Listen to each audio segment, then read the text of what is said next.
Tonight, we're going to the moon, and this SpaceX Falcon 9 rocket is taking us there. On board is a lunar lander that's built by Intuitive Machines. It's carrying science and technology investigations from NASA's Commercial Lunar Payload Services initiative. This will help pave the way for humanity to live and work at the moon. Hello, and welcome everyone to the Kennedy Space Center in Florida. I'm NASA's Tahira Allen, and this is Josh Marshall, the Communications Director for Intuitive Machines. Josh, it is so great to have you here today. I know. Tahira, it is good to be back, and what a difference that 1 year can make. We're back out on the launch pad with another lunar lander and a maturing commercial space program that's ready to support commercial partners and, of course, NASA. And we are so excited to be back on the launch pad with you. Liftoff of Intuitive Machines' moon lander is scheduled for 7:16 and 30 seconds p.m. Eastern Time. And right now, everything is a go for launch. If all goes as planned, that lander will complete its journey about 8 days from now, with a landing at Mons Mouton, about 100 miles from the lunar South Pole and the farthest south ever attempted for a moon landing. One of the main goals is to gain insights into lunar soil characteristics and also detect resources beneath the surface.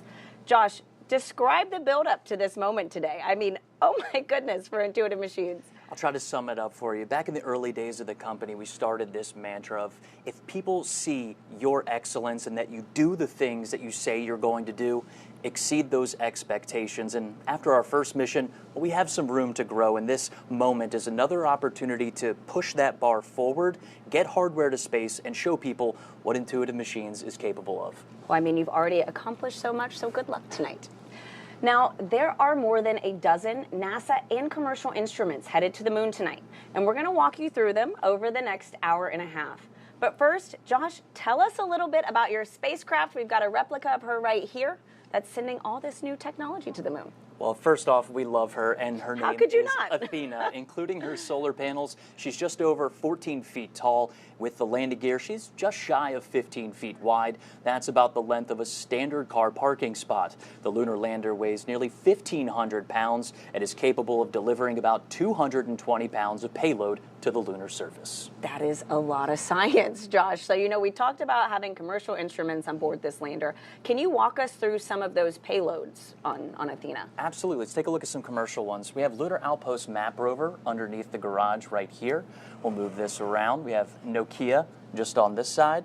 And if we pivot back this way a little bit, you have Lone Star Data Holdings Data Center over here. But I want to talk about a payload that's helping us solve one of the challenges we found from IM-1, and that was regulating the thermal temperatures underneath the lander's top deck solar array, this area right here. So what we did is we partnered with Columbia Sportswear and brought in this material. It's called Omni-Shade Sun Deflector. Can I hold it? Absolutely. And what it does is regulate that extreme heat and extreme cold that the lander experiences underneath that top deck solar array. Wow, that's incredible. And so all these commercial payloads that you've been pointing out, they're all on the outside of the lander because, as I understand, Athena's fuel tanks are on the inside of the core structure. You got it right. Cool. That's liquid methane and liquid oxygen tanks inside of the lander. What that requires is extremely cold fuel to be loaded inside of the vehicle. That fueling process started about 3 hours before launch, and fueling stops just before liftoff. And what is really cool, to meet those requirements, SpaceX developed a way to fuel the lander while it's already attached to the rocket and on the path. Now let's head on over to SpaceX and Mission Control in Hawthorne, California. Thanks, Tahira. I'm John Innsbrucker, Falcon Principal Integration Engineer here at SpaceX. And I'm Yo Mezo, a Lead Propulsion Engineer here at SpaceX. Now, IM-2 marks our 24th mission of the year after a busy 2024, where we launched a record-breaking 134 missions. SpaceX was honored to launch last year's IM-1 mission, which is the first commercial lunar lander to land on the moon, and the Blue Ghost 1 mission just last month. And we're excited to once again partner with NASA as part of the Commercial Lunar Payload Services Initiative, which you'll hear us refer to as CLPS. Now, SpaceX was founded with the goal of making life multiplanetary, and today's mission furthers that goal by helping scientists understand more about the resources on the moon. We'll have more on SpaceX's part in building our future in space in just a few minutes. Yeah, we're currently at T-minus just under 41 minutes from liftoff, and while the countdown continues, let's take a moment to meet the Falcon 9 that will be taking IM-2 to space today. On your screen, you can see the Falcon 9 on Launch Complex 39A. Falcon 9 is a two-stage rocket, and it's the first orbital-class rocket capable of reflight. The first stage, the tallest portion of the vehicle, marked there on your screen, that provides 1.7 million pounds of thrust thanks to its 9 Merlin 1D engines. That's right, and near the top of the second stage, powered by the Merlin vacuum engine, or MVAC, while this is very similar to the Merlin 1D on the first stage, this engine has a large nozzle, which allows the second stage to perform more efficiently in the vacuum of space. Now, the first stage is what gets us out of the Earth's atmosphere and into space, and the second stage is what takes the payload to its targeted drop-off orbit. Now, that large barrel structure with the pointed nose at the very top of the vehicle is the payload fairing, and it's composed of two halves made up of carbon composite material that come together to protect the payload until we're in the vacuum of space. Now, the Intuitive Machines landers need to be fueled on the pad with cryogenic methane and oxygen starting about 2.5 hours before launch. Now, ahead of the IM-1 mission last year, SpaceX teams had to modify Pad 39A and the transporter erector alongside the Falcon 9. We installed liquid oxygen and methane tanks, we put propellant lines in, and we put more of these to support the Intuitive Machine missions. Now, Athena, today's lander, went through the same late load of propellant while it was on the pad today. In fact, we have just finished wrapping up propellant loading. Now, methane isn't typically used in the Falcon program, so Falcon teams had to lean on the expertise of our Starship teams to verify the health and status of the lander and our fueling system. And speaking of Athena, the lander arrived in Florida back in January, and since then, teams have been integrating the spacecraft to Falcon 9's second stage in preparation for launch. It continues to be a smooth countdown today, and the SpaceX team will begin propellant loading at T-minus 35 minutes. Right now, we are looking good for an on-time liftoff, and in the meantime, let's check in with Tahira and Josh at Kennedy. Thank you, Yome. Now, as we mentioned at the top of the show, there are more than a dozen instruments on board Athena. And we're going to walk you through them to show you how they'll inform on how astronauts live and work on the lunar surface in the future. So let's jump right into the NASA technology demonstrations. We have the Prime 1 suite, which stands for Polar Resources Ice Mining Experiment. It consists of two instruments, the Trident drill, which you see right here, and a mass spectrometer called IM-SOLO, which you see right down here. And joining us now live to discuss these two tools is Dr. Jackie Quinn, Prime 1 Project Manager with NASA. Jackie, thanks for joining us. Oh, thanks for having me. So let's start with this instrument right here, the Trident drill. Can you walk us through how this works? So actually, this is a life-size rendition of the Trident drill. So that's the exact size that we're going to send to the lunar South Pole. Big. Yeah, it's actually was designed and built by Honeybee Robotics. It's a percussive augering drill, and it has the ability to sample down to a meter depth. So that's a little over 3 feet. And the way it works is it goes down in about 4-inch sections. It'll go down 4 inches. It'll collect the lunar regolith on the flutes of the drill. It'll bring it to the surface, deposit on the surface, and then it goes down again another 4 inches and deposits. So do that sequentially until it reaches its terminal depth. One of the very cool things about the Trident drill is it has a temperature sensor in the very tip of the drill. So as we're going down, we're going to stop and take temperature measurements at different depths along the way. So we'll get the first thermal in situ readings as we traverse down. That'll be one first. And of course, it's the first robotic drill in the lunar South Pole. So very cool. That's a couple calls from SpaceX here Launch board the on the launch auto countdown. sequence immediately and proceeding to launch aboard. At T-minus 10 seconds, launch will be hands-off and relying on automated abort criteria for the remainder of the count. And Jackie, paired with Trident is the mass spectrometer IM-SOLO. I love the name. It's the second part of Prime 1. How are we able to use the drill in concert with the mass spectrometer. Right. So actually, I have another life-size rendition. This is M-Solo. So M-Solo is a commercially available mass spectrometer built by Infocon, which the engineers and scientists here at the Kennedy Space Center have ruggedized for use in the harsh environment of space. So the M-Solo works in tandem with Trident. When Trident brings up the soil and deposits it on the surface, the activity of depositing it gives enough energy that the frozen gas molecules that are residing on the grains of the soil actually sublimate into the vacuum of space. And when that happens, the mass spectrometer, M-Solo, is able to analyze the molecules and tell us which specific gases we're seeing and what quantity is there.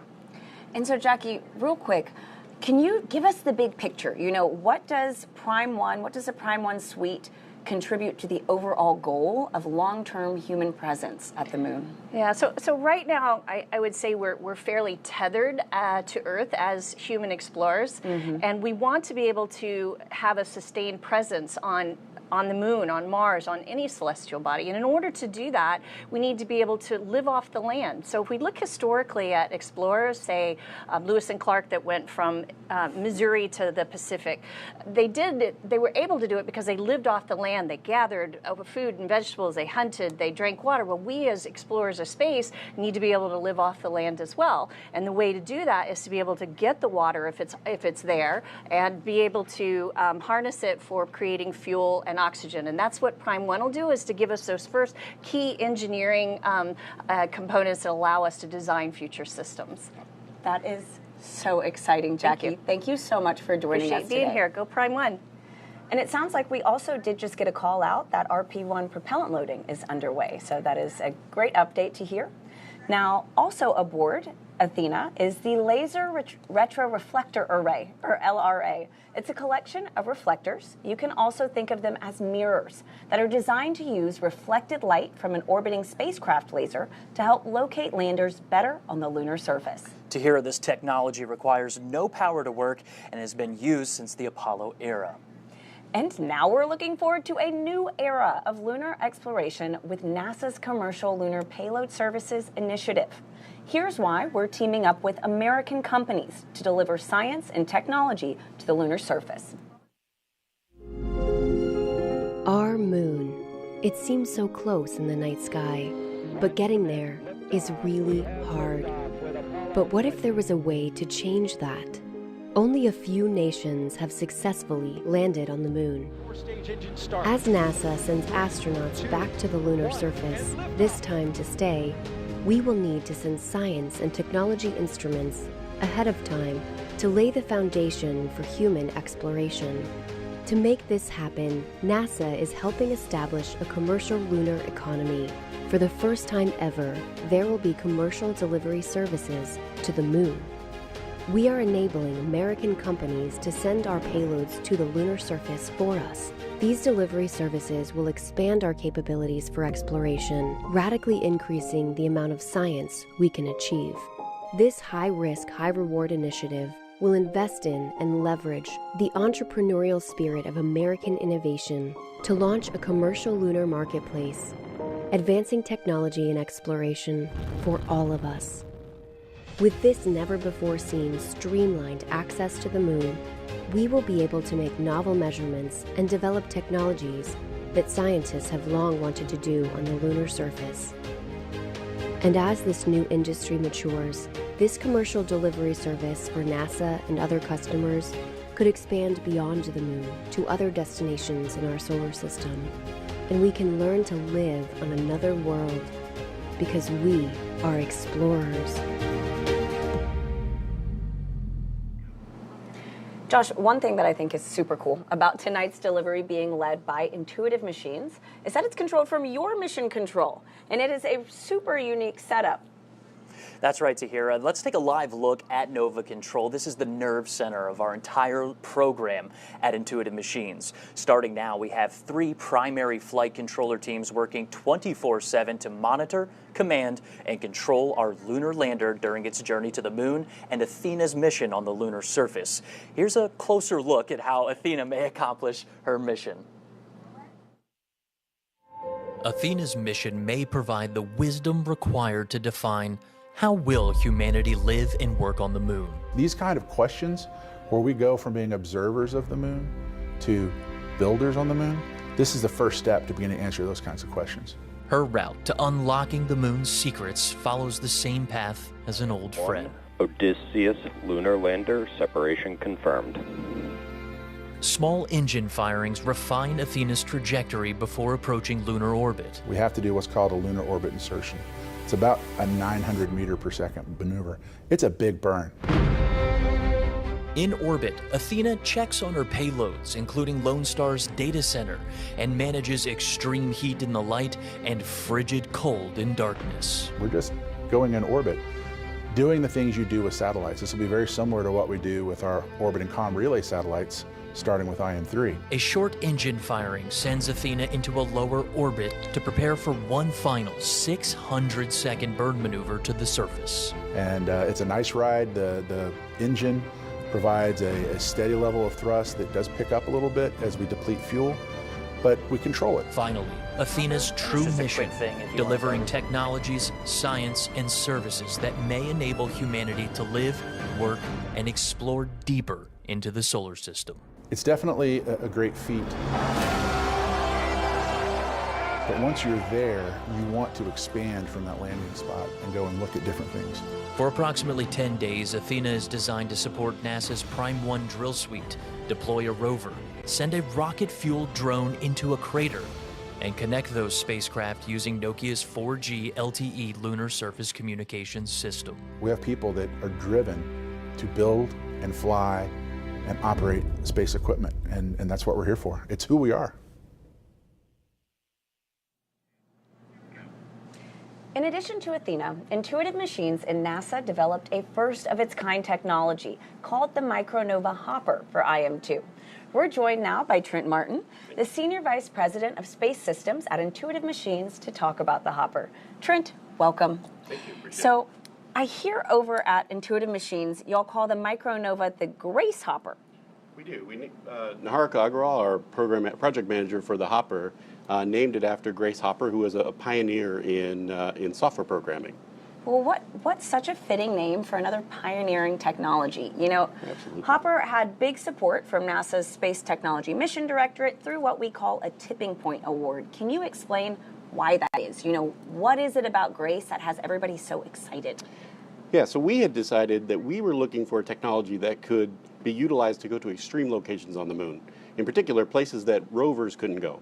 We had settled on the Hopper, and we started working on the Hopper through a partnership with NASA through the tipping point opportunity. We were able to fund that, fly it to the moon, and prove out this technology, prove that we can go down into pits or down into permanently shadowed regions or even into the lava tubes on the moon. Wow. And once she's in a pit or a lava tube or a crater, what payloads do you have on board conducting the science that you expect to get back there? Yeah, so this first mission, we didn't intend to have any payloads on this, but we actually have 3. So we have a camera system so we can look down, see what's underneath. Through a partnership with the German Space Agency, we added a temperature sensor, a pyrometer, onto the foot of the Hopper so that we can sense the temperature down inside of a permanently shadowed region.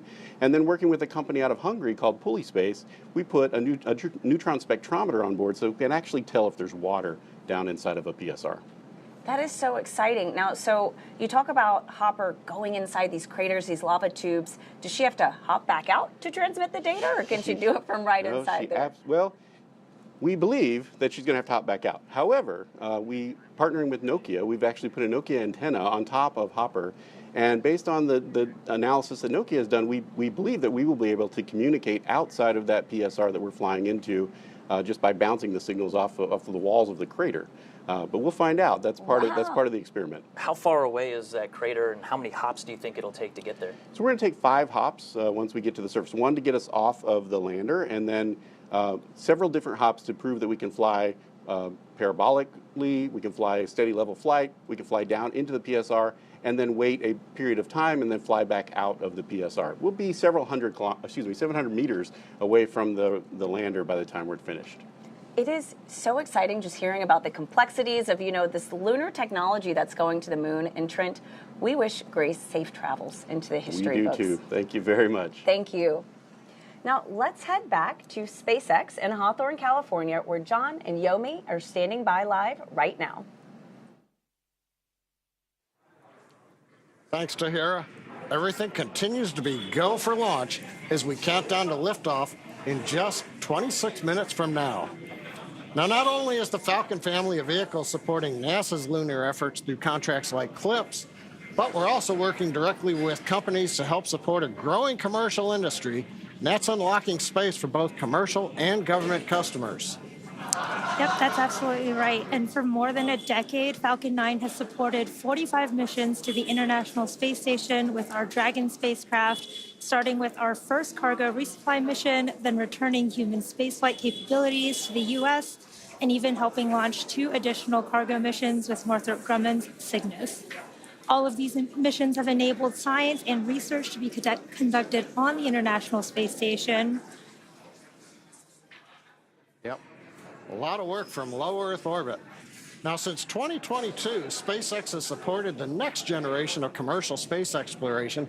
We've done the launch of 3 private astronaut missions to the space station, and that's been in partnership with Axiom Space. Now, in the near future, Axiom plans to attach a module to the ISS, and that will eventually detach and form an independent station, one of many commercial space stations that will come online soon, as well as after the International Space Station exits service at the end of its operational life. That's right, John. And when ready, SpaceX will help deorbit the space station.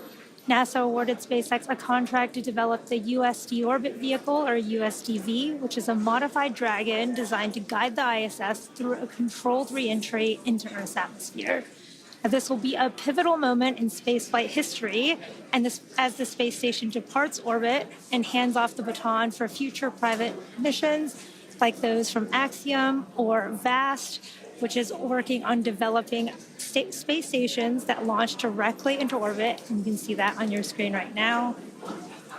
Now, SpaceX's drive to unlock space does not end there. In 2021, SpaceX launched Inspiration 4 on a 3-day journey around the Earth. It was the first all-civilian mission to space.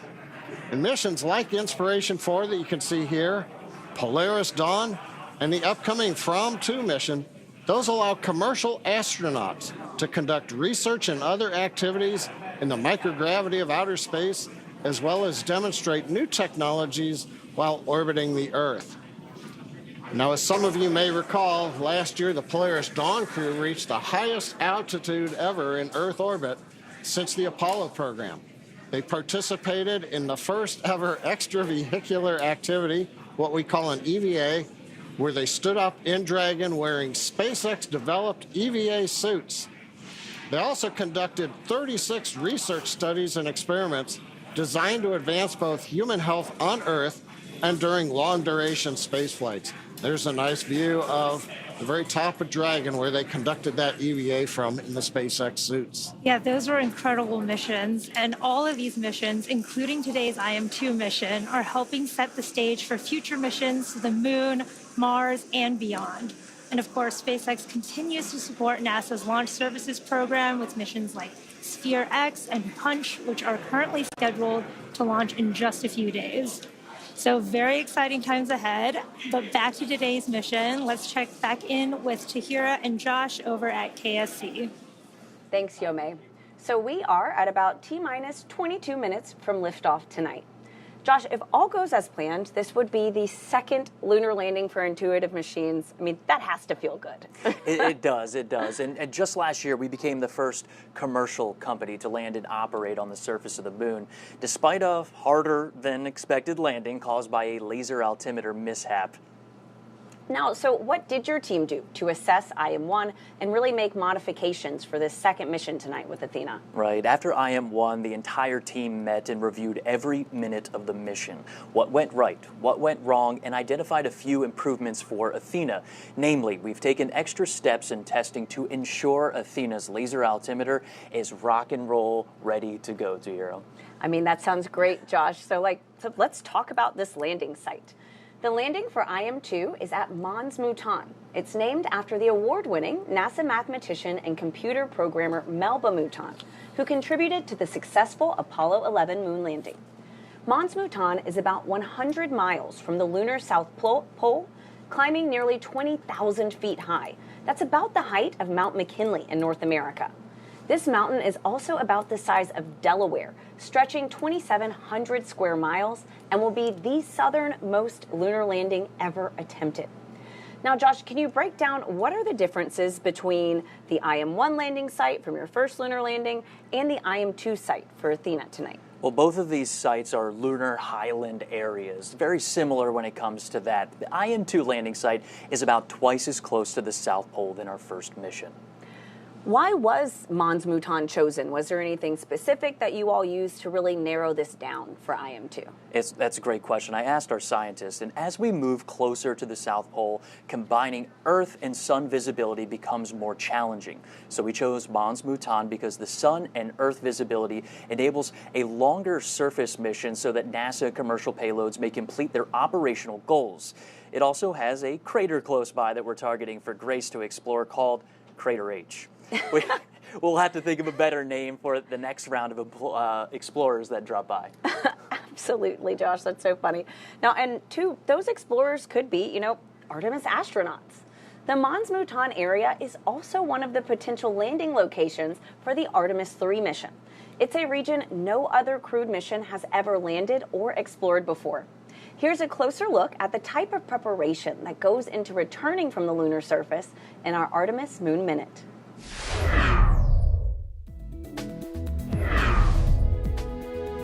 Hey everyone, I'm NASA astronaut Christina Cook, crew member for the Artemis 2 mission.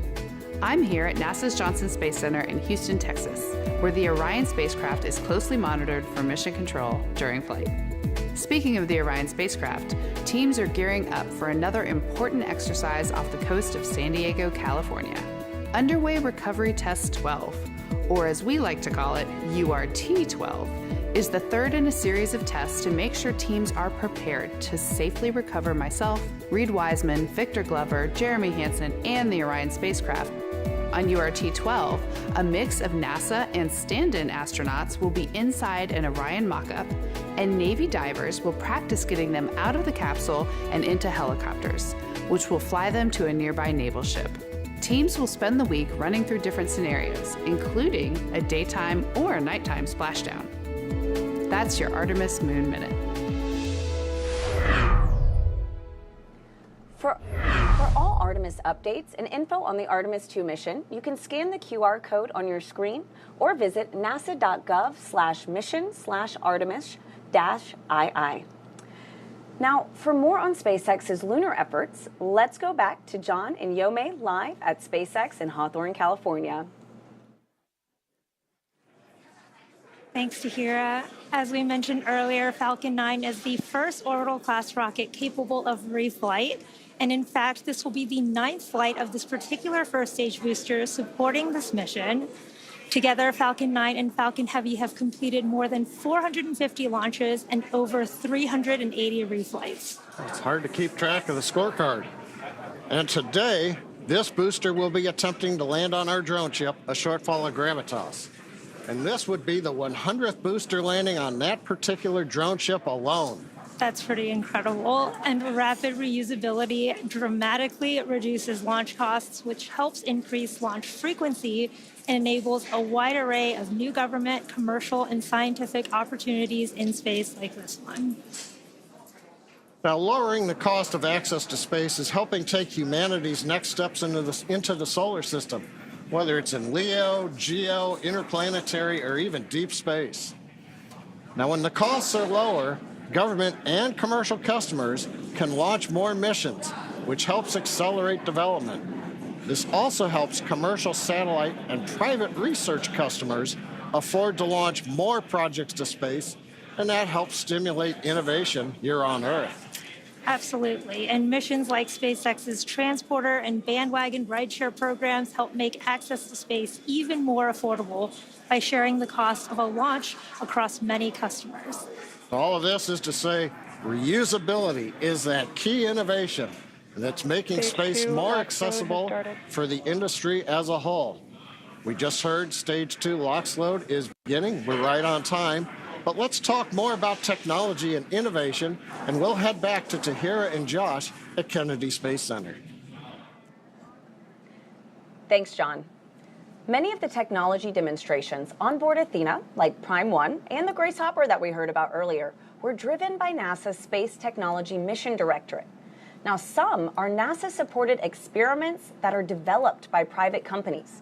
We also call these tipping point awards. These tipping point investments are valuable, stimulating the lunar economy as activity increases on and around the moon.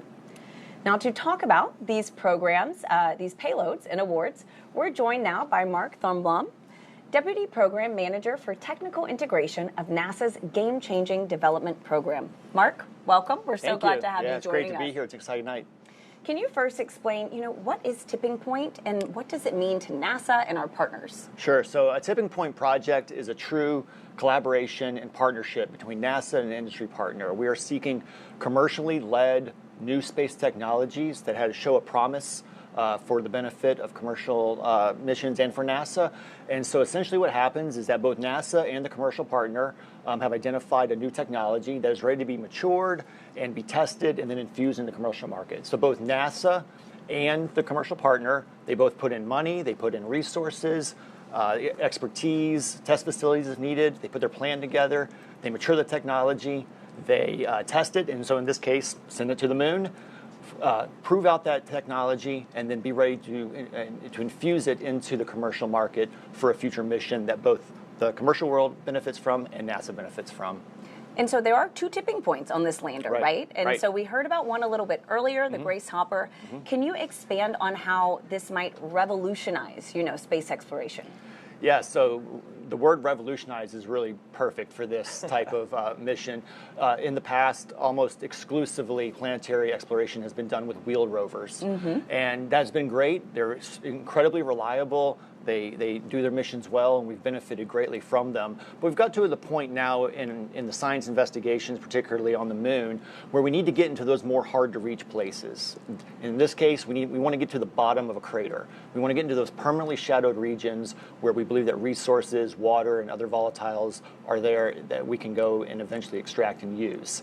And so a wheeled rover would be impractical to think that you could get down those steep slopes, over those cliff edges, down into those extreme temperatures, and then back up, right? So the fact that you have a hopper that can come up, over, set down nicely, do the science it needs to do, and then safely get out of there really changes the game on where we can go and do science on planetary bodies. And it's not just applicable to the moon, it has reaches out towards Mars and beyond. All right, Mark, I'll throw you a curveball. Sure. Can you tell us more about another one of these tipping point initiatives with Nokia that hopes to deploy the first cellular wireless network on the moon? This is the one that seems to just light people up when you talk about it. It's so familiar. Nokia has done such a fantastic job of taking their terrestrial telecom 4G networks that connect billions of people and devices every single day, and they're packaging it for space, and they're going to use it on future Artemis missions and future human sustained presence on the moon and Mars and beyond. And so to get a 4G network and to get that high-speed data, voice and datacom, and have your kind of local internet connecting all your devices up there really is an important part of meeting communication requirements for a human mission. So this demonstration is going to teach them a lot about what they need to do to collect that data. The environment is obviously very different. You're in a vacuum environment. The temperatures are different. The regolith's going to play. So the way the network responds will be a little bit different on the moon than here. So they need to collect that data so that they can go back and optimize their systems and be ready to deploy on a human mission. Yeah, I think revolutionize was the right word for these two payloads. This is incredible. Awesome, Mark. Josh, so how is this integrated onto the Athena spacecraft then? Well, Nokia's network in a box is mounted high up on one of Athena's closeout panels, and she has two antennas on top of Athena, and it connects both of those lunar mobility vehicles that we're talking about exploring the moon's surface. All right, well, thanks, Josh, and thank you so much, Mark. Absolutely, thank you for having me. Thanks for joining us. Now, when things get busier on and around the moon and Mars, astronauts and robots are going to need a way to stay in touch with each other. Here's a deeper look at how the Nokia tipping point will provide a communications network to help prepare us for that future. On Earth, a cellular network has many components: base stations, radio units, and a core network that manages the connection between users and the network. Nokia's technology miniaturizes and integrates all of these components into a single network in a box. This is Nokia Bell Labs Network in a Box that you can hold in your hands. It contains every single component that make up a 4G LTE network. Scaled down to this size, weight, and power, we could install it onto the Intuitive Machines Nova Sea lander, along with specially designed antennas. Every gram that we send to the moon matters. While compact, the system also has many redundancies and fail-safes, allowing it to recover and heal itself. We also overhaul the system software to minimize the impact of ionizing radiation that would normally cause sensitive electronics to malfunction. The network links directly to devices in both the Lunar Outpost Map Rover and Intuitive Machines Micro Nova Hopper. For the mission to succeed, this network must be fully autonomous. It must deploy and configure itself once on the lunar surface. As the lunar rover goes about conducting experiments, and the hopper goes deep within a crater, the network must also constantly make adjustments to ensure it maintains connectivity. This is an uncrewed mission. There will be no human technician to tweak or repair the network if something goes wrong. Achieving that level of autonomy was a monumental task to undertake. Working with NASA's Space Technology Mission Directorate, Nokia plans to test the first cellular network on the moon. Success will have implications far beyond this important mission.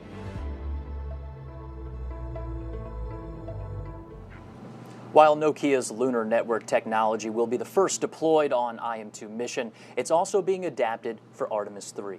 That's right. Now, these high-speed capabilities will be incorporated into the Axiom Space's AXEMU spacesuits, enabling connectivity on the lunar surface. You can think of this as our explorer's own cell phone network, but on the moon. Together, efforts like CLPS and tipping points are helping advance humanity's reach into our solar system and shape our country's approach to exploration through commercial partnerships. Tonight, Intuitive Machines' lunar lander is taking NASA's science and technology demonstrations to the moon under the Commercial Payload Services Initiative, or CLPS as we like to call it in the business, right? Exactly, Josh. And under CLPS, NASA asked commercial companies like Intuitive Machines to provide lunar delivery services that advance capabilities for science, exploration, and the commercial development of the moon. Tahira, it's through CLPS. NASA selected Intuitive Machines to deliver its Prime 1 drill suite and laser retroreflector array to the moon. However, Intuitive Machines added commercial payloads like the Diamond Yaoki rover, Pulley Space Water Snooper, and others to make commercial lunar ambitions a reality. And it's by collaborating with NASA and leveraging CLPS as a springboard, we've developed services for delivery, data transmission, and infrastructure that commercially develop the moon. Not just for us or NASA, but for all. Absolutely, and it is an exciting time, Josh. So tonight is also the third CLPS delivery that is launched on a SpaceX Falcon 9 rocket. Let's send it back to John and Yome at SpaceX in Hawthorne, California, as they walk us through the final moments of the countdown. We will see you after launch. Now, as we mentioned at the top of the program, Falcon 9 is enabling these launches of the moon, including the Hakuto R mission, IM-1 a year ago, Blue Ghost, and Resilience, and of course tonight's IM-2 mission. Now, beyond the primary payloads, ride shares like the 3 additional payloads you can see, well, you can't see here, it's below the lander, but those ride shares will be helping to build the lunar economy. All these missions are something that Yome is going to talk about. And they're going in flight. Thanks, John. Yeah, all of these missions are developing our future in space and helping to support sustained human and robotic activity, including scientific research, resource extraction, and infrastructure development. Now, you should be able to see here some of today's rideshare payloads on the stack there, just below the Athena lander. Now, NASA's Lunar Trailblazer is also hitching a ride today, and we'll learn more about that later in the webcast, as well as Astroforge. They're an asteroid mining company flying its own spacecraft, which is headed towards the near-Earth asteroid 2022 OB5. Gotta love some of those asteroid names. And finally, Epic Aerospace's Chimera Orbital Transfer Vehicle, which is what is known as a space tug, a vehicle that works in space to help payloads move to their desired altitudes. And we'll learn more about these in just a bit. Yeah, these systems are paving the way for our sustained presence both in space and on the moon as we deliver landers, crew, satellites, and rovers in the next few years, building up the moon's equivalent of low Earth orbit, which is known as lower lunar orbit, which will act as the staging point for future missions, supporting lunar communications and providing platforms for science and research. And in the near future, reusability will extend all the way to the moon, with reusable landers flying their first missions. Frequent, low-cost launches from the moon will eventually allow for lunar exports, like metals and helium-3, which can help support future deep space mission to Mars and beyond. We're coming up at T-minus 5 minutes. Let's turn our attention to Falcon 9, the spacecraft. The good news is all systems are currently a go for on-time liftoff. Pressing for Starboard retract. We just heard the call out. The tanks are pressurizing. We're stiffening the Falcon 9 up in preparation for strongback retract. The strongback is the structure you see on your screen right behind the Falcon 9. You're looking right now at the payload fairing, inside of which Athena, the lunar lander, and the 3 rideshares are located. We also have had the transition to internal power for the spacecraft. That happened several minutes ago. Also, we heard some of the call-outs. Strongback retract is running. There's strongback retract begin to run. We have finished loading fuel on the first stage. We are loading liquid oxygen on the second stage, so we are on time, not working significant issues. What we're waiting to see right now is the 2 clamp arms from the strongback begin to open up. I think we can just start to see it now. It takes about 16 seconds to retract. Following that, we will then begin to recline the strongback away from the Falcon 9.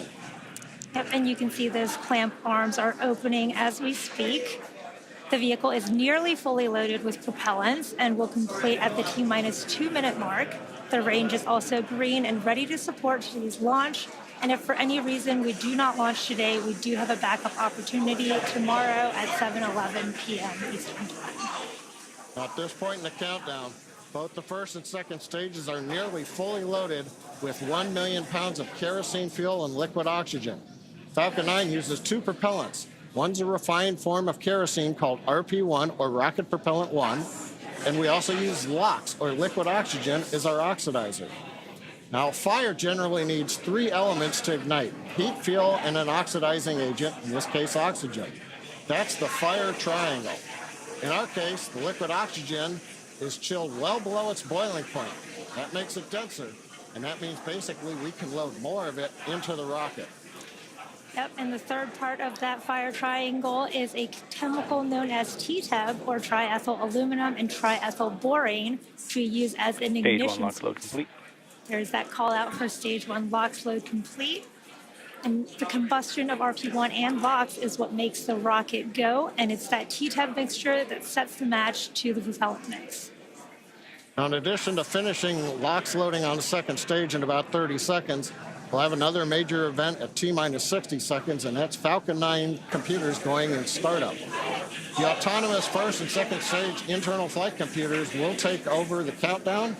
Inside of T-minus 2 seconds, we'll light the Merlin 1D engines for liftoff.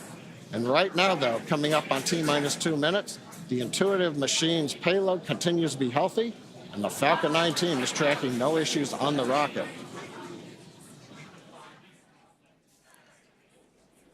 Currently, the weather is green, and the range is ready to support a T0 at 7:17 p.m. Stage Eastern 2 Time. LOX load complete. Okay, we've heard the call out just inside T-minus 2 minutes. Locks load on second stage complete. You can probably also hear the background enthusiasm. Everybody is getting ready for a launch to the moon. Next major event coming up right now. Ground gas closeout. Ground gas closeout. That means that strong back alongside the Falcon 9. We're draining any propellant from the ground lines. We're venting gas overboard. That'll also create what's typically a large white plume that comes off of the strong back. The cold, gaseous oxygen we're venting off of the strong back mixes with that warm Florida air, and you get a large white cloud, and you can see it streaming away. Waiting for the call out for startup of the flight. Falcon 9 is in startup. You see and hear it. We're in startup. Everything looks good. We're going to get the LD go for launch. And with that, let's pause for a minute and listen to that go. LD, go for launch. Right on time. Always love to hear that call out.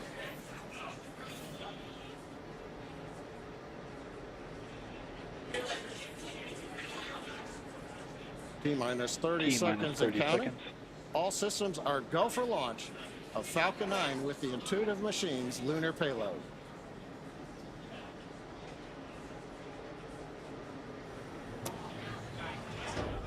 T-minus 15. T-minus 10, 9, 8, 7, 6, 5, 4, 3, 2, 1. Ignition and liftoff. Go Falcon, go Intuitive Machine.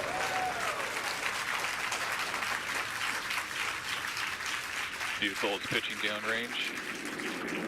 And we'll be forward for nominal.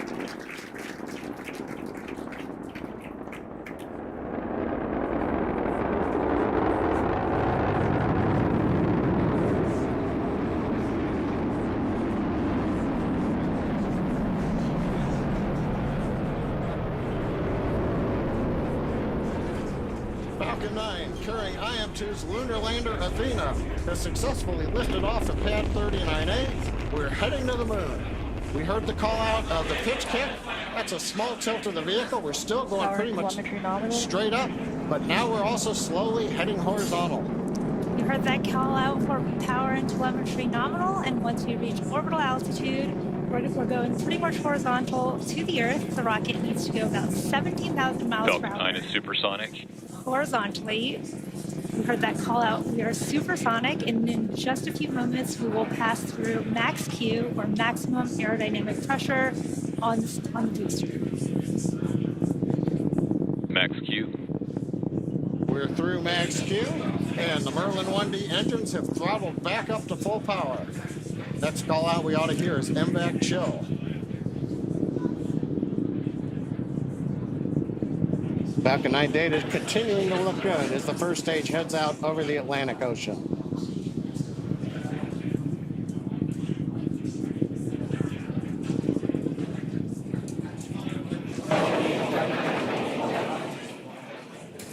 Trajectory looking good on Falcon 9. Now we're going to have a few events coming up in quick succession. We're going to start with MECO, main engine cutoff. That's the point during the flight where we shut down the 9 Merlin 1D engines on the first stage. Then we'll go into stage separation, and then SES-1, which is the second stage engine start number 1. And shortly after MECO, stage 1 and 2 will separate from each other, with the first stage booster beginning its trip back down to Earth, while the second stage engine starts for the first time, known as SES-1, where the single Merlin vacuum engine on board the second stage will light up. This is happening in just a few seconds. MECO. Stage separation confirmed.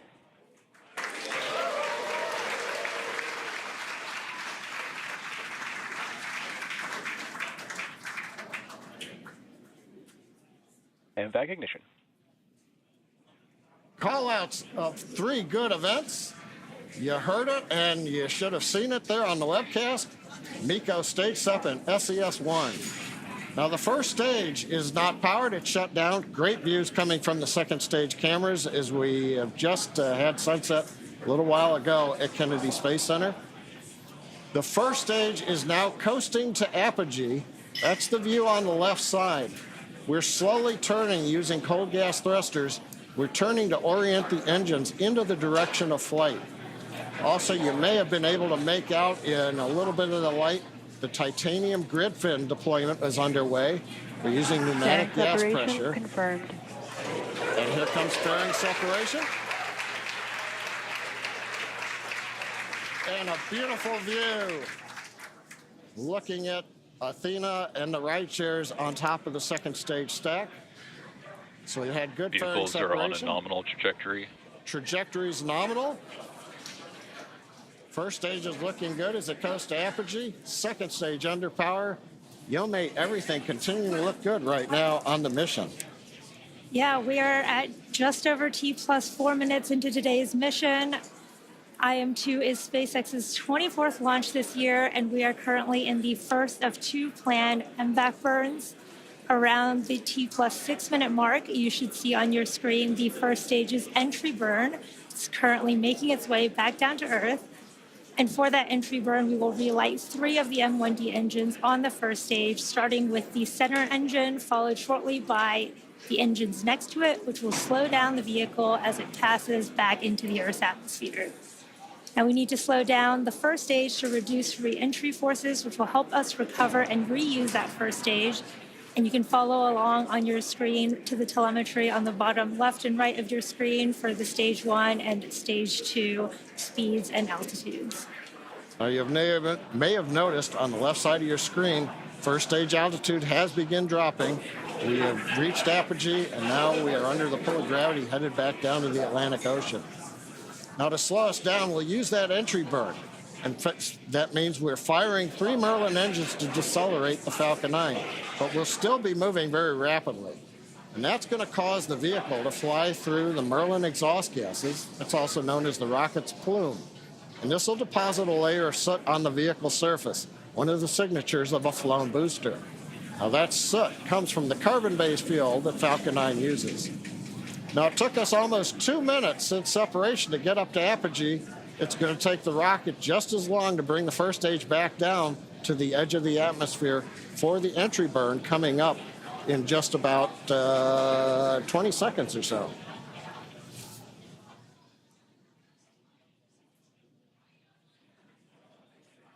Now, as a reminder, the first stage that's supporting today's mission is performing its entry burn for the 9th time. Falcon 9 is the world's first orbital reusable rocket. This is important because it's that reusability that allows SpaceX to refly the most expensive parts of the rocket, and that in turn drives down the cost of space access. Stage 1 entry burn startup. Stage 1 FTS is saved. There's that call out for entry burn startup. And this will be about a 30-second burn, slowing that first stage down as it re-enters the Earth's atmosphere.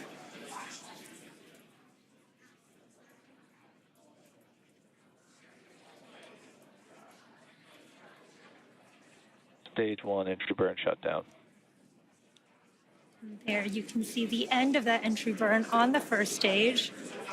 And on your right, you can see the second stage still in the first of 2 planned burns, carrying the Intuitive Machines 2 payload to the moon. Now coming up next, we will shut down our MVAC engine on the second stage, followed quickly by the landing burn on our first stage. And the second engine cutoff of this first burn will be in just about 30 seconds at the T plus 7 minutes and 46 second mark. Stage 2's internal guidance. You can see on your bottom right the speed of the second stage accelerating as we are in that burn. Stage 1 transonic. Stage 2 FTS is saved.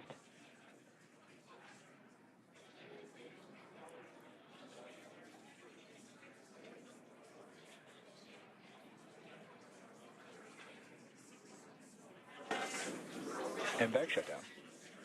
There's that call out for MVAC shutdown. And we should be getting a confirmation of a good orbit as Stage well as 1 landing burn. there is that stage 1 Nominal landing parking burn. orbit. and that confirmation of a good orbit on stage 2. Let's watch stage 1 come back home. Landing leg deploy.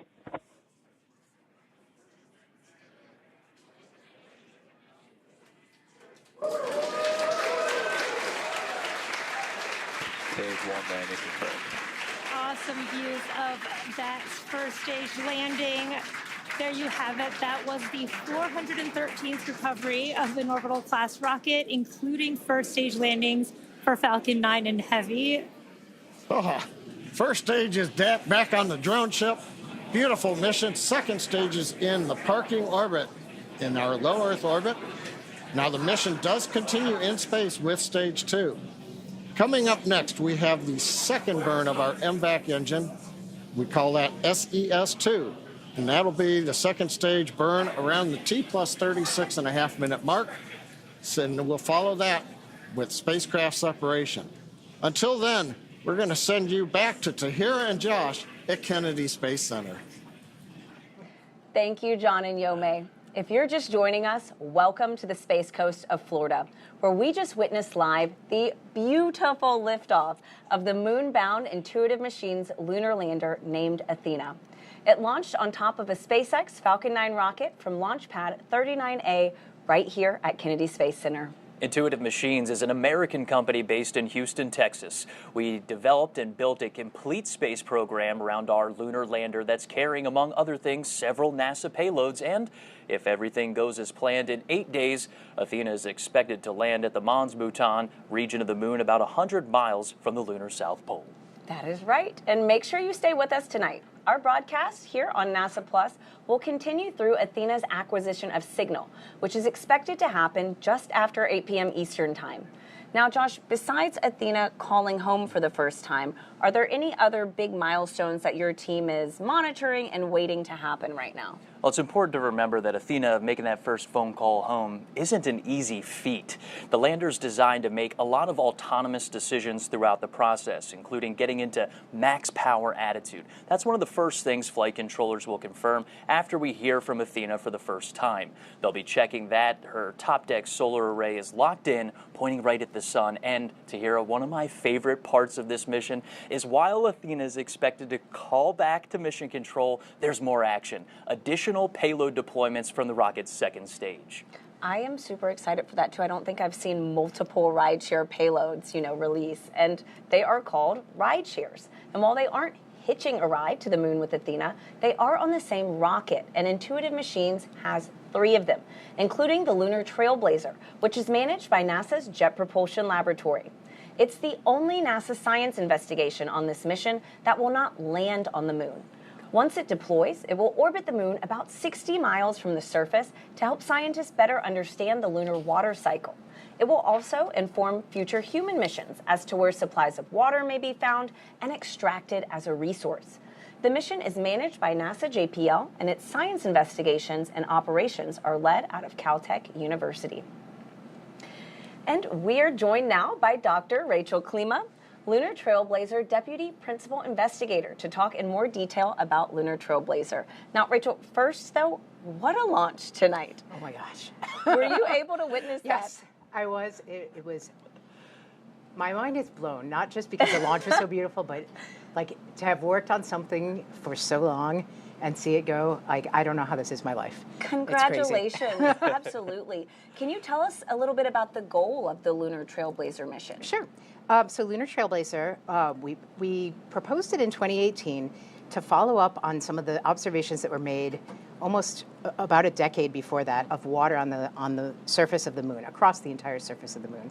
So we're going back to study the form, the abundance, the distribution of that water, and to understand whether the water actually migrates across the lunar surface so we can characterize this lunar water cycle.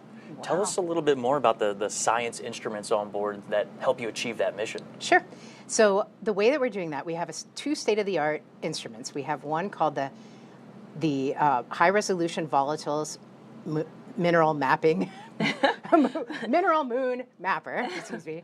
I'm a little excited. It's a proper government name. Yeah. HVM cube is what we call it by. And that studies the near-infrared reflected light from the sun. So the sun shines the light onto the lunar surface, and the light that's reflected back off basically carries with it like a spectral fingerprint of where water and minerals are on the lunar surface. So we'll be measuring those, and then riding along with that is the Lunar Thermal Mapper, which is out of Oxford University in the United Kingdom, and that was supported. So it's an international partnership with the UK. Cool. And they're measuring the temperature of the lunar surface at the same time that we're measuring the spectral signature and understanding where the water is. Now, Rachel, quickly, can you tell us how does what the work that Lunar Trailblazer is intending to do lay the groundwork for what we want to do with our Artemis? Well, so, we have these hints of water on the lunar surface in the permanently shadowed regions of the moon and also on the illuminated surface. But if we want to go there with Artemis, if we want to live off the land, if we want to use the water that's there, we need to understand where it is. We need to understand how much is there. And so Lunar Trailblazer, on a scale that people can actually operate on, will be able to map whether there's ice in the permanently shadowed regions and that kind of thing. So to help pick landing sites and see where we want to be. Wow, that is crazy.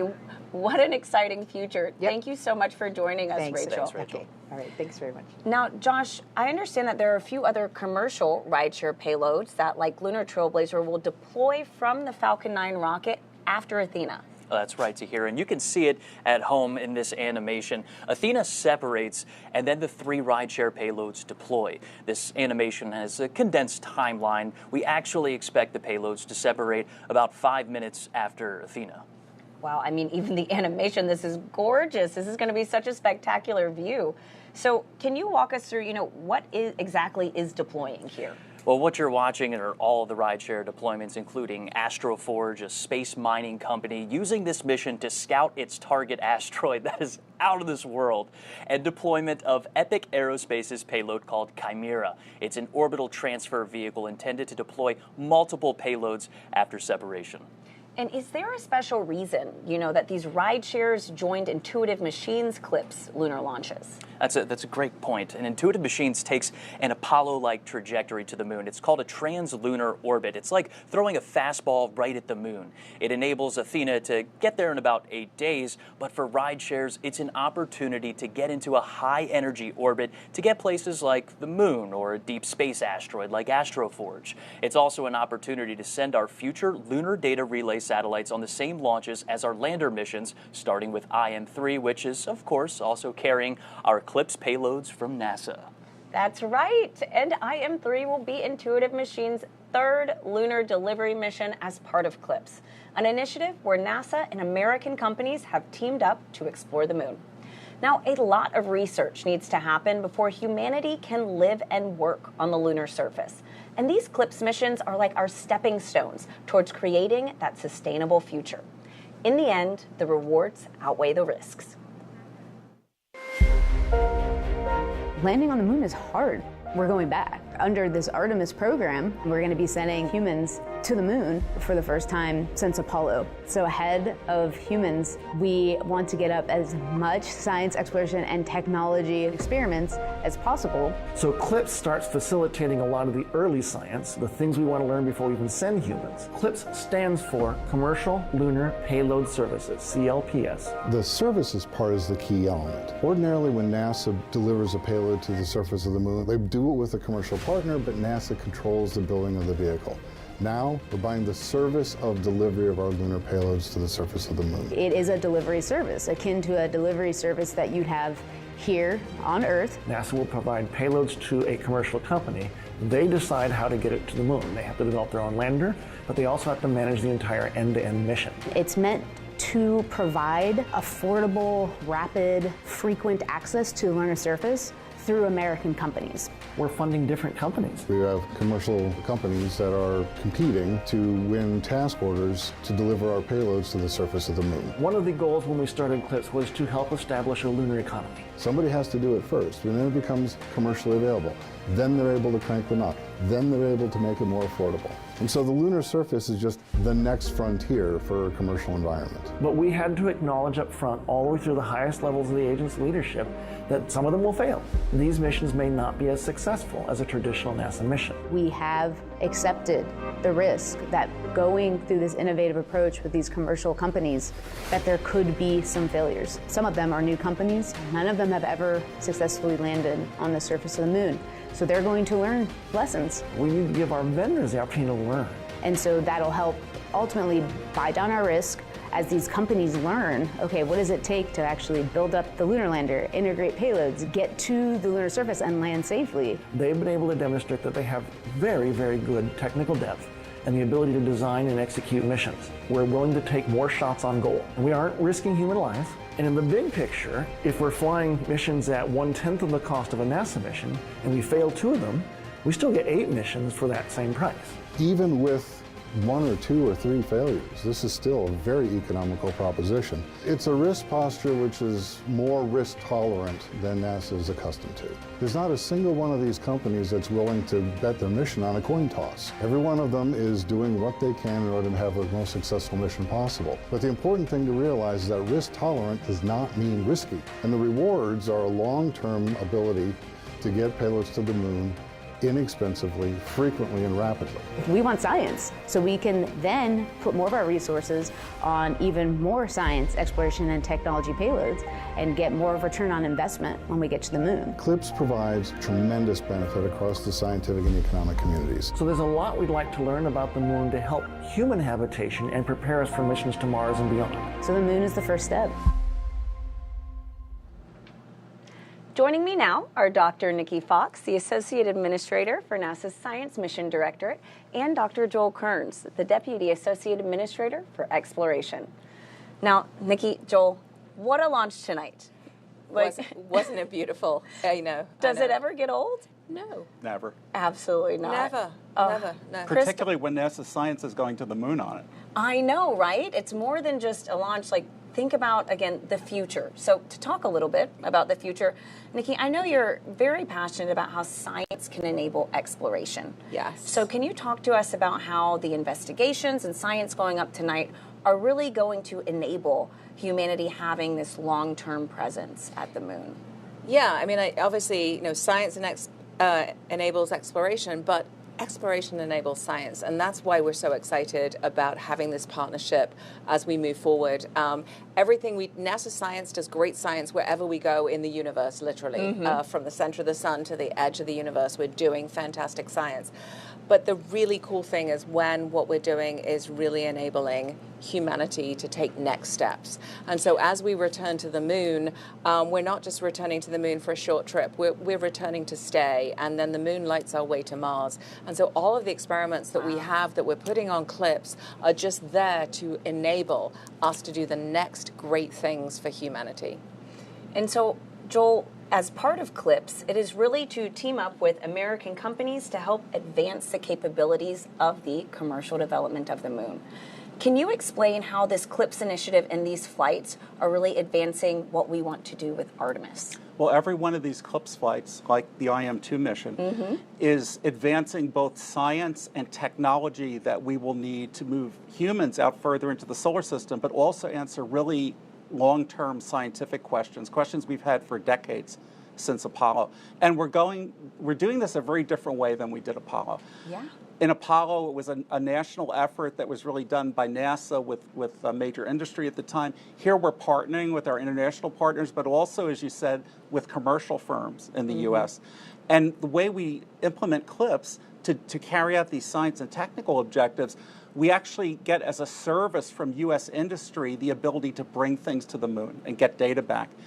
This not only allows us to do this faster and less expensively, but it builds a capability in industry to take things to the moon, not just for NASA, but for all of our Artemis Accord signatories and all our allies and friends around the world.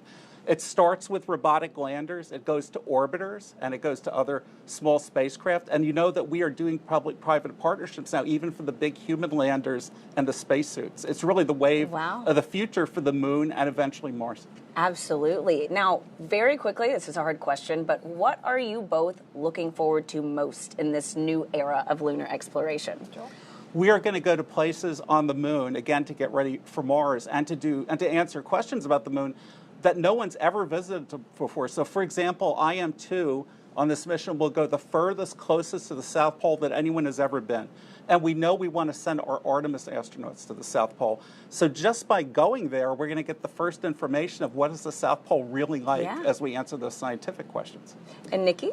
All of our NASA science missions are super interconnected. So the exciting thing for me tonight is not only Intuitive Machines going to land, but Lunar Trailblazer, coordinated science, both of them looking for volatiles, really fantastic. NASA science doing amazing things all through our universe, from the just everywhere we go, incredible, incredible science. So just really excited to continue to inspire the world and lead the nation in science exploration. Absolutely. Thank you both so much for joining us. Thank you. As part of CLPS, Intuitive Machines is continuing to add commercial lunar services. It enables delivery, data transmission, and infrastructure to support the Artemis campaign and the commercial development of the moon. 2024 redefined Intuitive Machines, becoming the first commercial company to land and operate on the surface of the moon.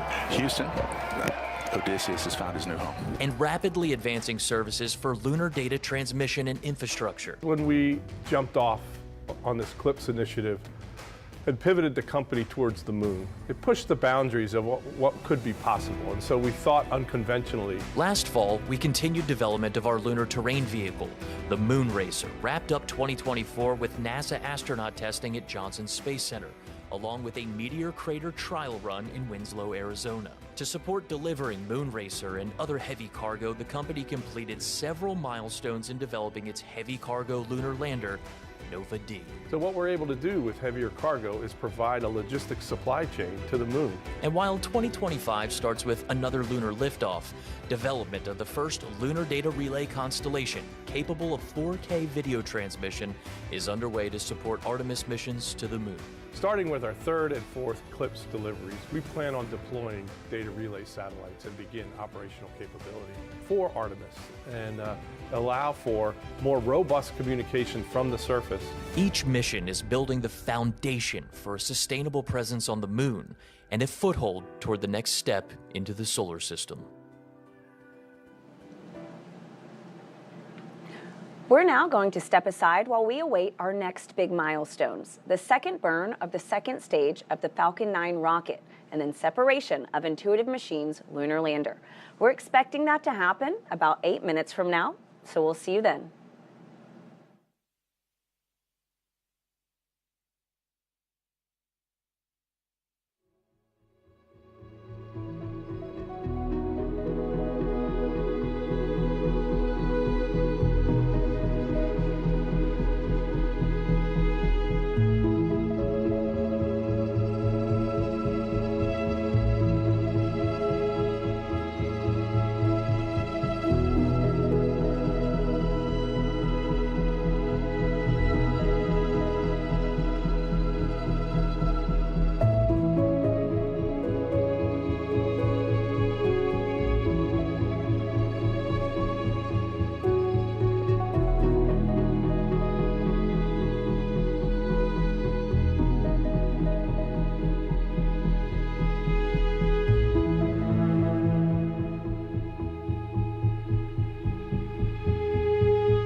Welcome to Kennedy Space Center, where we are currently awaiting the second burn of the Falcon 9 second stage and separation of Intuitive Machines' lunar lander. This comes after a successful liftoff of the Falcon 9 rocket with the Intuitive Machines' lunar lander named Athena at 7:16 and 30 seconds Eastern Time tonight. And in approximately 8 days, Intuitive Machines expects Athena to deliver her cargo to the Mons Bhutan region of the Moon, the southernmost lunar landing attempt in American history. But first, Tahira, the lander has to separate from the launch vehicle's second stage. And for that, let's go back live to SpaceX in Hawthorne, California, where John Innsbrucker and Yomei Zhu are standing by as we await that second burn and then spacecraft separation. John, Yomei?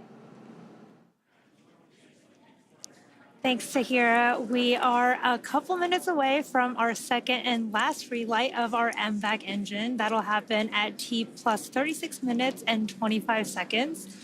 And the second burn will last just over 60 seconds, and you can watch the velocity increase on the display on your screen. Right there, we saw a little bit of solid oxygen drifting off. We're actually purging everything. We're getting the engine ready to relight, chilling it in. At the same time, we've been using little cold gas thrusters to just kind of push all the propellant down to the bottom of the tank, so it's right over the inlets of the turbo pump. So we're ready to pull it in when we start to spin the engine for burn number 2. Well, and that's called settling, right? And we use nitrogen to perform those maneuvers.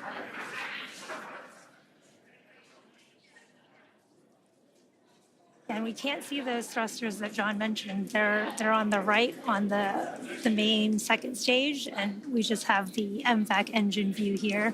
But you can see that engine chill process happening.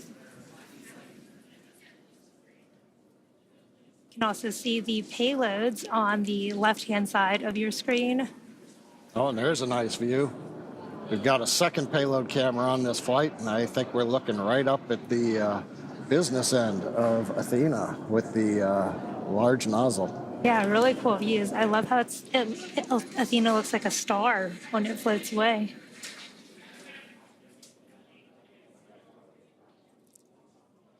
Now again, we are coming up on that second engine startup 2 in just a few seconds here. Again, this will be about a 60-second burn.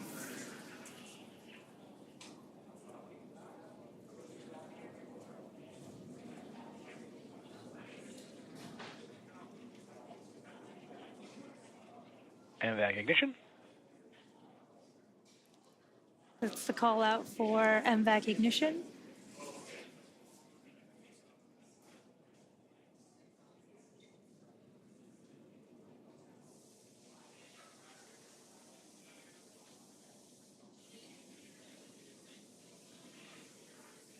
It's always cool to see that MVAC nozzle start glowing in the middle of the burn.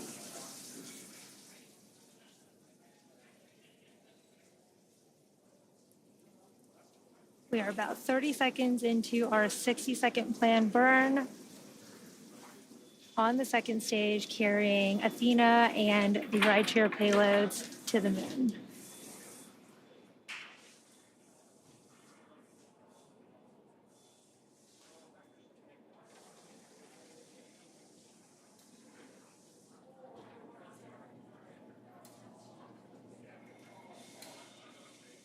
MVAC shutdown.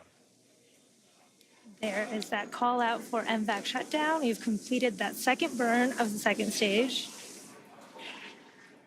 Just waiting on confirmation of Nominal orbit insertion. There is that confirmation for a good orbit, and it looks like we are on track for spacecraft separation in just a few minutes. It's been a great launch so far. Coming up 38 minutes since we had the liftoff. And now we're waiting for that IM-2 lander to separate from Falcon 9's second stage. A little bit of a recap while we're waiting for that. That comes in a little under 6 minutes from now. We had an on-time liftoff shortly before 7:16 p.m. Eastern Standard Time from Launch Complex 39A at Kennedy Space Center. Everything has proceeded nominally. 2.5 minutes into flight, we got stage separation. We also saw the successful landing of Falcon 9's first stage on our drone ship, a short fall of gravitas, and that made the 9th landing for this first stage. Now, about 2 plus 7 minutes, 46 seconds, we had a successful second stage engine cutoff, SECO 1, and we heard the call out of a good parking orbit insertion. Now, that was the first of 2 burns of the second stage engine, and we just saw the second burn of that engine complete, and we also are in a good transfer orbit right now. Pay attention on the bottom right to the altimeter. We didn't change altitude very much during the 1-minute burn, but you can see we're starting to move away from Earth now. Now, the vehicle is coasting at this point in time. Payloads are still attached as we're counting down towards the separation of the Athena lander. Now, currently, the second stage is in a coast phase, as I mentioned. We are essentially making sure everything is quiescent on the stage. We're venting down pressures. We're making sure that overboard vents are done so that nothing, for example, burps during flight. We want Athena, when we send the separation command from the flight computer, to just be moved away with the power of the springs and not have any jostling if, say, the second stage inadvertently vented something at that time. So we're making sure everything is quiet on the second stage. Now we're coming up, we're under 4 minutes to separation, and we're getting great views of the second stage as it prepares to separate the IM-2 lander to begin its 8-day journey to the moon. And of course, given the way spacecraft want to be oriented to the sun, for example, make sure when they separate, they get power onto solar cells. If you're wondering why we have a camera pointed right at the sun, well, that's a requirement of the customer to make sure that the spacecraft gets nice and warm, gets a lot of power, everything looks good. Now, we talked about the 8-day journey to the moon. The Athena lander is carrying science and technology investigations from CLPS that will help pave the way for humans to live and work at the moon. And today's mission is the second CLPS mission for Intuitive Machines. Now, we're waiting right now, separation coming up a little under 3 minutes. Getting some more views. We're cycling, the flight computer is cycling between the various cameras on stage 2. Got a view of the nozzle. As we heard earlier in the broadcast, that'll make a large maneuver as they get to the moon. But right now, everything is quiet on the lunar lander. Here's a view of the nozzle extension one side. Here's the other camera at the back end of the second stage. The silver blanket that you see there, that's multi-layer insulation. We put that over the back end. That keeps all the valves underneath and the electronics warm and cool. Warm from the chill of darkness and the vacuum of space, and also helps insulate it from the hot radiative plume when we fire that second stage engine. That's some cool views of the sunrise on the coming up from the Earth's horizon over there, which is very cool. Very cool to see.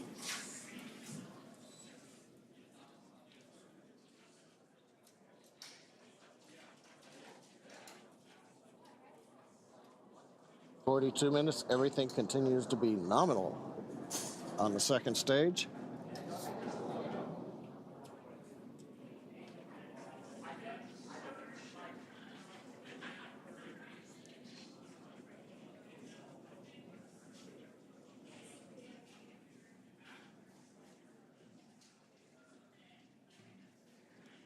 Now, just to give you an idea of where we've been, where we're going, in about 1 minute, we are going to get deployment of Intuitive Machines 2 lunar lander, named Athena. We had the launch. We got into orbit with the first burn of the engine you see there on the screen. We just finished the second burn about 5 minutes ago, and we are in a coast phase on stage 2, making sure everything on the stage is quiet, do final vents, and then make sure that the stage is very stable, it's not moving around. And then we'll see deployment. It'll be interesting. I'm not sure which camera views we're going to get at deployment. Now, once we do the deployment, we then start another sequence that takes about 3 minutes and 50 seconds, and then we will get to the rideshare deployments. We'll have one, and then every 20 seconds, and then 20 seconds after that. Right now, we're just counting down, waiting for deployment. So let's listen into the countdown net.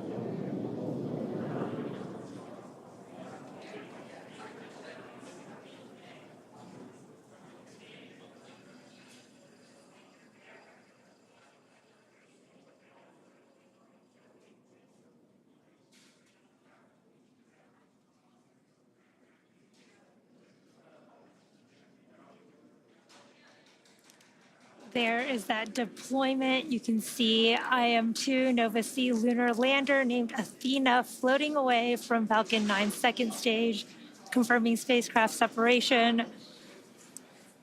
Now, from all of us here at SpaceX, we are wishing the IM-2 lander a good flight and safe travels. SpaceX is honored to be a part of NASA's Commercial Lunar Payload Services Initiative to deliver science and technology to the lunar surface, and we thank NASA and the Intuitive Machines for entrusting us with today's historic mission to the moon. Now, while we wait for the next development, let's bring in Tahira and Josh back at KSC. Yo, mate, that was absolutely gorgeous. What an excellent throw from SpaceX to Tahira. What do you think of that shot? It is unreal, literally. It's so gorgeous. Right now, we're going to continue to listen in. Simultaneously, we have Intuitive Machines Nova Control in Houston, Texas. That's going to be waiting for acquisition of signal. That's Athena's first call home, while also monitoring SpaceX. FM, can you call out when we should have booted? And then if we get close to Confeder, give us a call. All right, that's Intuitive Machines Mission Control Athena confirming separation confirmed. Athena separation confirmed. And Tahira, while we stand by and keep running this clock for about 5 minutes after launch vehicle separation, that's when we expect Athena to make that first call home. At the same time, John I and Yomei in Hawthorne, California will be calling out those ride-share deployments. And Com and Raven, let's tell Scuba to stand by, and let's focus on Singapore and T-Knot. Yep, on screen you're looking at Intuitive Machines Nova Control on the left, and you're looking at the second stage views on the right with SpaceX, Tahira. Just gorgeous views. Look at that Earth. That's us. Absolutely incredible. A lot of things are happening right now. It's a very dynamic situation where Athena's preparing to make that first call home. We're counting out the time that since Athena has separated, and that's because at launch vehicle separation, Athena starts a countdown to when she can power says on. 1 minute 47 is the earliest time for transmit. We are at 1 minute 55. All right. Copy. 1 minute 55. Tahira, let's go ahead and pause and listen into the loops here as we listen to Intuitive Machines Mission Control. Keep active comm. Give us anything you got from the ground station. As well as SpaceX and Hawthorne waiting for those rideshare deployments. Let's just listen in here. AD permission back to T-Knot for a second. Here we go.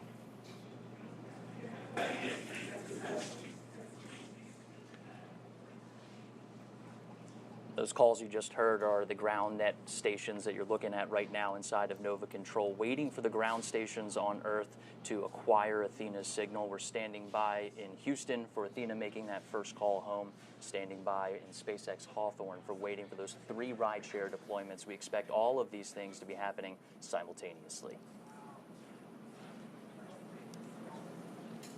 And Josh, right now from Hawthorne, we should be about 30 seconds away from starting that sequence of rideshare deploy. First up should be Astroforge's Odin. 20 seconds after that, Lunar Trailblazer. And then 20 seconds after that, Epic's Chimera.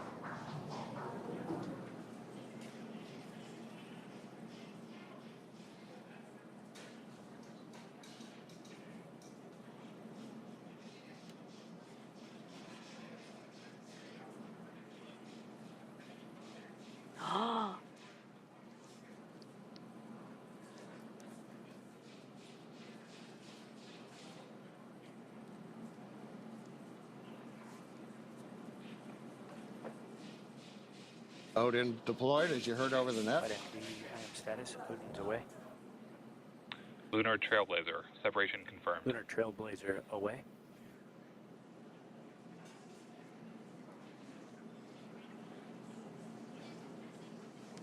We heard the call out in the acknowledgement. Lunar Trailblazer separated. Wait about another 10 seconds, and it'll be Chimera. Yeah, Com, we will have an OEM for them. Priority right now is Singapore. Chimera away. All spacecraft are separated. 4 minutes, 15 seconds past that. All right. Now Josh Tahira, Falcon 9 second stage has sent its commands. Everything successfully deployed. Now we're waiting a word from you all on acquisition of signal from Athena. Thanks a lot, John. We're still listening in to Intuitive Machines' Nova Control. And IM status waiting for 1909 for our window to open for visibility on the first station. That's flight controllers waiting for that window to start listening in for Athena to make that call home. We're just about inside of that expected window for her to make that first call to Hero.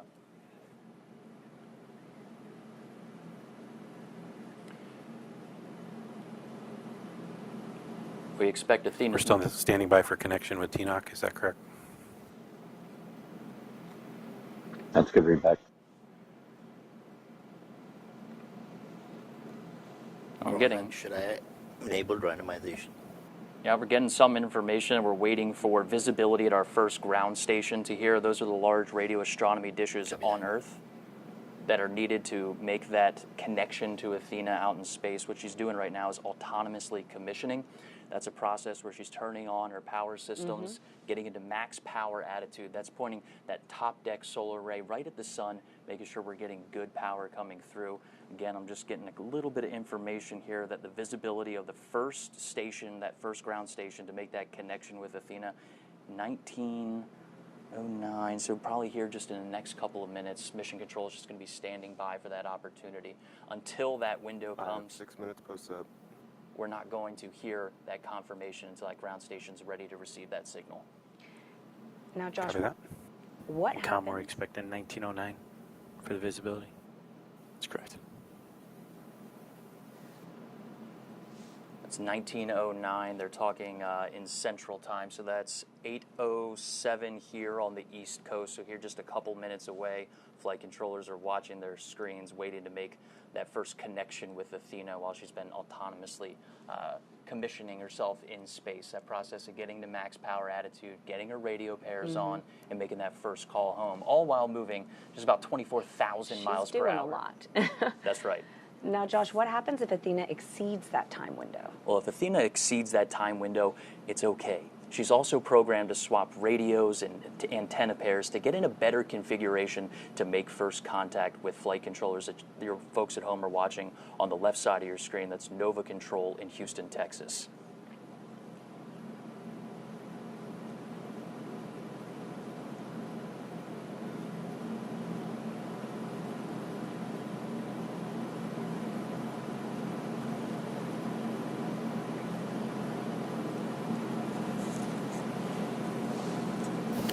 Seven minutes, 25 seconds past up. Copy that. That's 7 minutes and 25 seconds since we watched We are Athena halfway separate. to trip and fitter. I understand. We should be getting a call shortly from TNOC to connect. All right, that's a good call from our activity director. That's John Graves, waiting for our ground station to connect to Athena as we continue to watch video from the second stage. That's SpaceX on the right and Intuitive Machines on the left.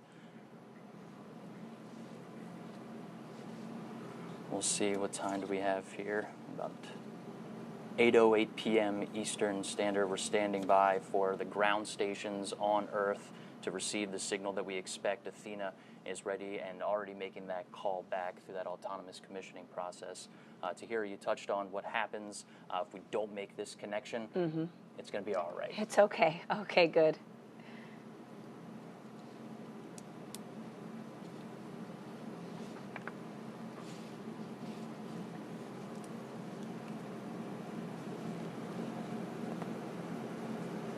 Now, we heard a call from Mission Control talking about a comm fitter being halfway through its cycle. What they're talking about there, Tahira, when we say it'll be okay, it's starting. Back to me, Goose. Ground out. What are we seeing? Is TNOC giving you any feedback?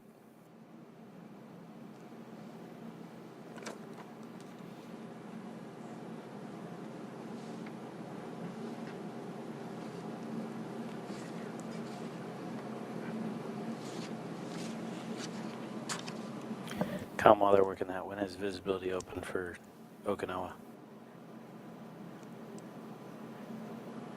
1:29. All right, so we're listening in to when those ground stations will have coverage to connect with Athena in space. What about DSS 34? Let's go ahead and toss it back to John and Yome in Hawthorne, California. In 5 minutes. We are 9 minutes, 30 seconds past up. Copy that. And FM Oh, comes down thanks, 15 Josh. minutes and it just swaps towers, right? Now we're hearing comms in the background right now. Yes. Now, for those of you following along, you'll know that this mission marks our 24th launch of the year. And we're gearing up for the Sphere X and Punch mission, launching from Vandenberg Space Force Base very soon. And in the coming weeks, NASA's Crew 10 mission to the International Space Station. You can always follow along at SpaceX.com launches for up-to-date missions and schedules. And before we sign off here at SpaceX, let's go back to Tahira and Josh at Kennedy. Thanks a lot, John and Yomei. Super Dave. So if you think we can do that and get at least a Farm B up there, that would be great. All right, Tahir, we have exceeded our nominal acquisition of single timing estimate, and flight controllers are starting that new set of procedures that will continue over the next several minutes. They're working to confirm our communications configuration is correct, that the flown trajectory we receive from SpaceX matches those expectations, and that our ground station dish is using the right trajectory. That's been a lot of the timing and things that we've heard in chatter right there in mission control. All right, and we are watching flight controllers in Nova Control right now, working to confirm where Nova sees separated from the launch vehicle, and then matching that data to the ground station's dish that's currently working to acquire the lander's signal. The team's expected to continue this process for several minutes until Athena's autonomous procedures start a new process. We've heard them call out a couple times of how much time is left until ComFitter, and that is part of that new process to communicate back to Earth. This includes cycling Athena's power systems, switching radios, and swapping antennas to sets that had not been used yet. All at the same time, we're working with SpaceX to confirm a good launch vehicle separation. That means a good translunar orbit. We mentioned that at the top of the show. How long would it take us to configure the DSN data connection? Go ahead and turn it on. It should be on now. Okay, ground net. And that's our ground net trying to work the ground stations that are on Earth to make that connection with Athena. But right now, we know that Athena... Just passing 12 minutes in SEP. We have 4.5 minutes before ComFitter trips. Copy. Thanks, FM. We know that... 3 minutes. Let's move. We know that Athena is on a fastball shot toward the moon. That's that translunar orbit. It does give us a lot of flexibility within our flight path. DSS 34. And there's some more calls working with those ground stations, enabling the ground stations to make the calls and make that connection with Athena. Status is start bend. All right. We're going to continue to monitor progress inside of Nova Control. I have command active for DSS 34. All right. Telemetry.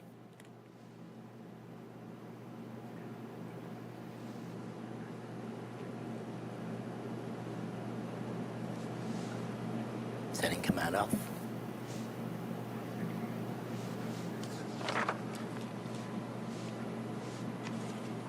All right, so as we continue to monitor progress inside of Nova Control, we're going to pause to continue listening into what folks are saying inside of Mission Control. But let's just recap what happened leading up to and after liftoff from Launch Complex 39A at NASA's Kennedy Space Center. We saw liftoff to here just around 7:17 p.m. Eastern Standard Time. Then we saw a really good shot there. Beautiful. Yeah. DSS 34B. I believe DSS 34B is another ground station within the Deep Space Network, possibly. Telemetry active. All right, are we getting updates? I don't see packets yet. All right, that's a key word there. We're waiting for packets. That means that we're receiving data packets down from Athena. Just about 8.5 minutes after launch, we did see that great booster 14 minutes past that. On a drone ship. And then a second stage startup just about 36.5 minutes after launch. We saw Athena at launch vehicle separation. All right, ground net, what do we need to do to get telemetry packets? I'm not sure. We should be seeing them now. All right, we're standing by for data packets.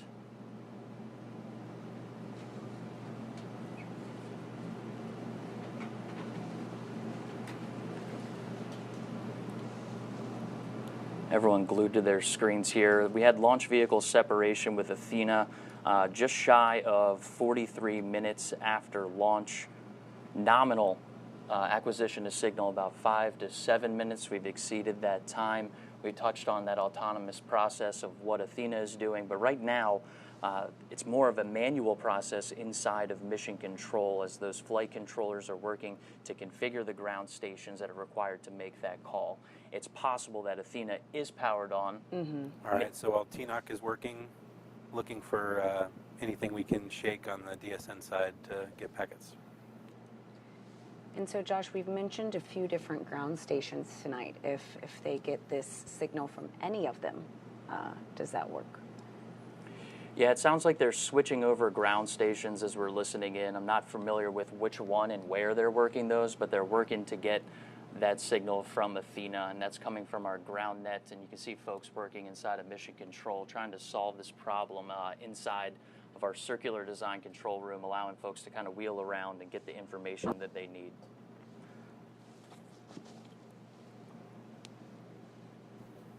FM, so we're expecting about a minute for the power cycle, and then another 15.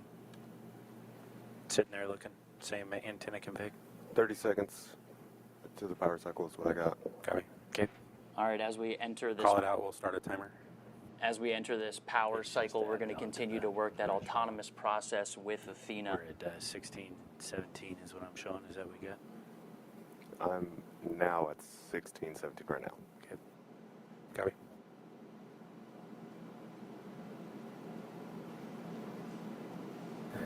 Granite, give us calls on the main loop. You are the most important person in the room. Everything you're doing is critical. Call it on the loop, everything you see. All right, as we hit this repowering process, it's going to start several long terms where background net, everything goes on the main loop. It'll give Athena some time to configure her systems if that's what's required, but it's also going to be some time gaps. Do we have contour in the room? It's also going to be some time gaps in between when we can configure these ground stations. Raven. Yep. It's going to start opening up longer periods of when we're waiting for autonomous processes as well as data control to make sure they're seeing packets for us. They have carrier lock, sub-carrier lock, symbol lock, but no telemetry. But they have no telemetry. Copy.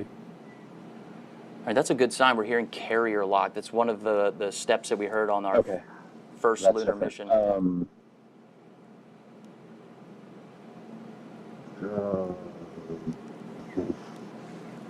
I need to borrow somebody's phone.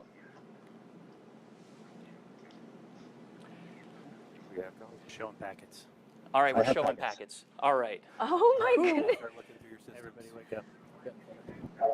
Got to keep you on your toes, all right? We're going to start Athena here, and that is a great call. That is an active situation where we're switching ground stations in order to make contact with Athena.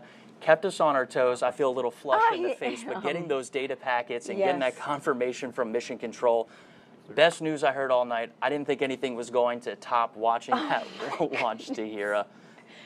So, Josh, can we breathe easy now? Orange Groundnut, can I? We can. It sounds like we have our packets and we're working those challenges, but the important thing is we'll be providing those updates on our page as well as on our X account. As they continue to work this challenge. But what an action-packed moment, 3 rideshare deployments, take a look at what you got. and Athena's first call home to let us know she's ready for her lunar journey. And we continue to know that this is a journey filled with challenges, and successfully acquiring Athena's signal and getting those packets and maybe having some more challenges, we know that those are the steps toward getting the ultimate milestone, landing and operating on the lunar surface, Tahira. I mean, again, like you said, what an action-packed moment. So glad to get that call out. Now, Josh, can you tell us what is next for Athena? You know, can you give us any details on lunar landing? Well, with today's launch, we expect Athena to land about 8 days from now on March 6th. After vehicle checkouts tonight, we hope to send Athena's selfies with Earth in the background and capture new images along her journey. Over the first 5 days en route to the moon, she'll perform multiple small engine firings to hone in her trajectory toward the moon before committing to lunar orbit insertion. That's about an 11-minute burn to slow the lander down to get captured into lunar orbit. We expect to send another batch of lunar selfies back to Earth during Athena's few days. That's right. And finally, on March 6th, somewhere around lunchtime Eastern, we expect Athena to make a landing attempt and, if all goes to plan, spend about 10 days conducting lunar surface operations. Well, best of luck, Josh. That's going to wrap up NASA, Intuitive Machines, and SpaceX coverage of the launch of Intuitive Machines moonlander Athena on a SpaceX Falcon 9 rocket from Pad 39A here at Kennedy Space Center. And again, if all goes well, Athena is expected to land on the moon 8 days from now on March 6th. And we will bring you that coverage live right here on NASA Plus. Until then, you can find out more information about this mission and other NASA CLPS launches by scanning the QR code on your screen or by visiting nasa.gov/CLPS. Now, we will leave you with a replay of tonight's launch. From everyone here at NASA, Josh Marshall and Intuitive Machines and SpaceX, I'm Tahira Allen. Have a great night. T-minus 15. T-minus 10, 9, 8, 7, 6, 5, 4, 3, 2, 1. Ignition and liftoff. Go Falcon, go Intuitive Machines.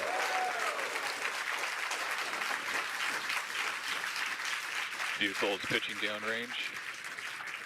M1D propulsion is nominal.